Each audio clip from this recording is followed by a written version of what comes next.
સુખદેવજી વર્ણન કરે, રાજા વસુદેવ ભગવાનને છાપમાં લઈ ગોકુળ તરફ જઈ રહ્યા છે. શ્રી યમુનાજી આજે બંને કાંઠે વહી રહ્યા છે. પ્રભુએ ચરણ સ્પર્શ શ્રી યમુનાજીને કરાયો, સકલ સિદ્ધિ શ્રી યમુનાજીને અર્પણ કરી અને યમુનાજીએ માર્ગ આપી દીધો. શ્રી મહાપ્રભુજી યમુનાષ્ટકમાં લખે છે, નમામિ યમુનામહમ સકલ સિદ્ધિ હેતુ મુદા મુરારી પદ પંકજ સ્ફુરત મંદ રેણુકટા. જે ઠાકોરજીના ચરણારવિંદથી સકલ સિદ્ધિ શ્રી યમુનાજીને અર્પણ થઈ, એ જ શ્રી યમુનાજી સકલ સિદ્ધિ વૈષ્ણવને આપે છે.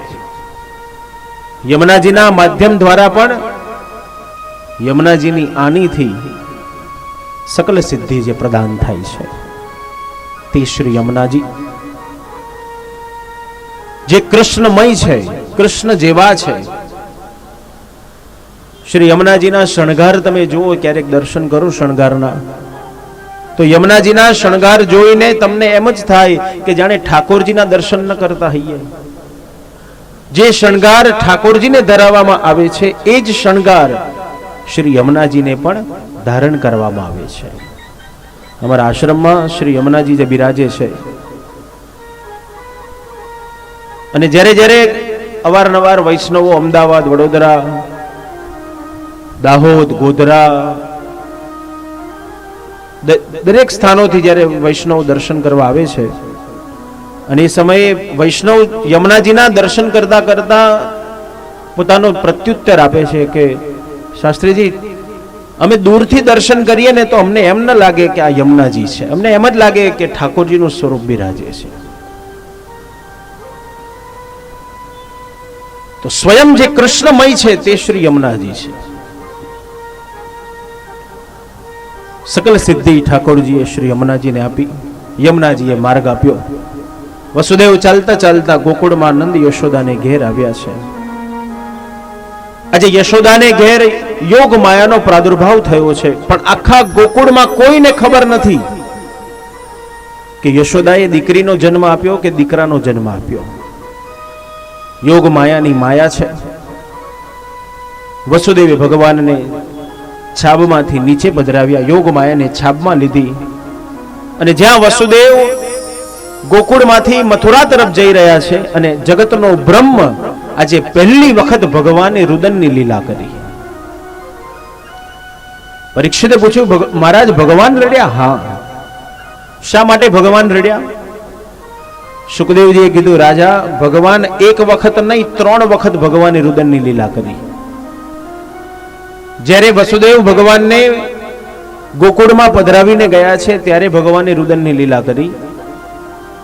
બીજી વખત ભક્ત શંકરને દર્શન આપવા માટે ભગવાને રુદનની લીલા કરી.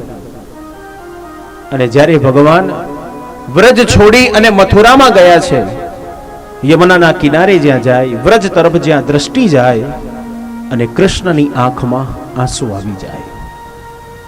3 વખત જે ભગવાન રડ્યા, પણ ત્રણેય રુદનનો ભાવ અલગ અલગ ભાવ છે.